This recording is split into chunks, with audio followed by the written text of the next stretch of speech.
भूर्भुवः स्वः तत्सद्वितुर्वरेण्यं भर्गो देवस्य धीमहि धियो यो नः प्रचोदयात्। ऊत देवा अविहितं देवा ऊन यथा पुनः उतास्पृशं देवा देवा जीव यथा पुनઃ। જેઓ કચડાયેલા લોકોને ઉપર ઉઠાવે છે અને ગુનેગારોને પાપોમાંથી મુક્ત કરાવે છે તેવા સંતજનો મહાન છે। એવા મહાપુરુષોની નજીક રહીને આપણા દોષ દુર્ગુણોનો ત્યાગ કરીને જીવનનું શુદ્ધિકરણ કરીએ। નીચાણ તરફ વહેવું એ પાણીનો સહેજ ગુણધર્મ છે। એ જ રીતે લપસવું, અવગુણોથી લપટાયેલા રહેવું અને મનનો સહજ ધર્મ છે। પાણીને જો ઉપર ચડાવવાનું હોય તો કોઈપણ પ્રકારની વિશેષ શક્તિ પંપ લગાવવી પડે છે। એવી જ રીતે શરીર, મન, બુદ્ધિ અને ચિત્તને બળપૂર્વક વાળીને માનવ જીવનને ઉન્નત બનાવવું પડે છે। આવા પ્રયત્નોમાં ધૈર્યપૂર્વક હંમેશને માટે લાગ્યા રહેવું પડે છે। માનવ જીવનમાં દોષ દુર્ગુણો આવવા, કુવિચારોનું આક્રમણ, કુસંસ્કારોના પ્રભાવથી પાપ કર્મો તરફ આકર્ષિત થવું એ સામાન્ય પ્રક્રિયા છે। આ રીતે મનુષ્ય નીચ કર્મ, પાપ અને ગુનો કરતો રહે છે। એકવાર તેના પંજામાં ફસાઈ ગયા પછી તેમાંથી છૂટવું પણ ઘણું મુશ્કેલ છે। મન પોતે જ પાપ કર્મોના પ્રલોભનો તથા ખોટી ચમકથી ભ્રમિત થઈને પતનના માર્ગ પર નિરંતર આગળ વધતો જ રહે છે। સંસારમાં કોઈ પણ મનુષ્ય એકવાર કોઈ દુષ્કર્મ, પાપ અથવા ગુનો કરવાથી હંમેશને માટે પતિત નથી થઈ જતો। નિરાશ થવાનું કોઈ જ કારણ નથી। આપણી ઉન્નતિનો માર્ગ અવરોધાઈ રહી જાય છે।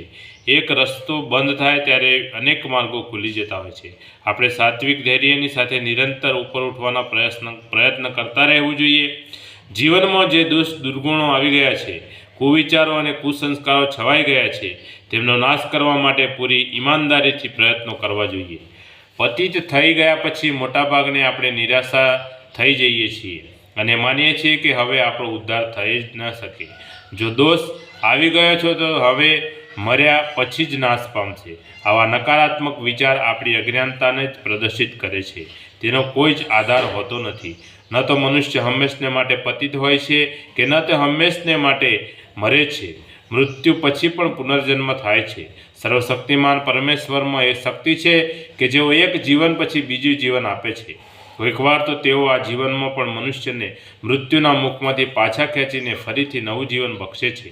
આપણો આત્મા અને પરમપિતાની શક્તિનો એક અંશ છે। આપણે પણ પતિત થઈને વારંવાર મરતા હોવાથી આપણી જાતને બચાવીએ ને પોતાને નવું જીવન આપી શકીએ છીએ। આત્માની શક્તિથી જ આપણને આ પરાક્રમ કરવાનું સામર્થ્ય મળે છે।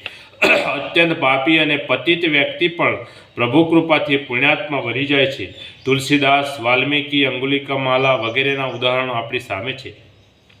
જે સંત, મહાત્મા, ગુરુજન અને વિદ્વાન સમાજસેવી લોકોને ઉન્નતિના માર્ગ પર ચાલવાની પ્રેરણા આપે છે, તેમના પ્રચંડ આત્મબળ અને ઈશ્વર કૃપાની અદ્ભુત શક્તિ હોય છે।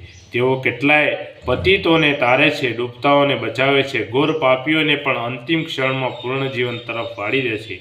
આપણે આ ઈશ્વરીય શક્તિની પરિપૂર્ણ માણસોની મદદ લઈને આપણા દોષ દુર્ગુણોમાંથી મુક્ત થવાના પ્રયત્ન કરવા જોઈએ અને જીવનમાં ઉદ્દેશને સફળ કરવો જોઈએ। બોલીએ સદગુરુ ભગવાનનો જય। આજ કા આનંદનો જય। આદ્ય શક્તિમાં ગાયત્રી માતનો જય। પોતપોતાના માત પિતાનો જય। કુળદેવી માતનો જય। ઓમ ગમ ગણપતે નમઃ। પાર્વતી પતય હર હર મહાદેવ હર।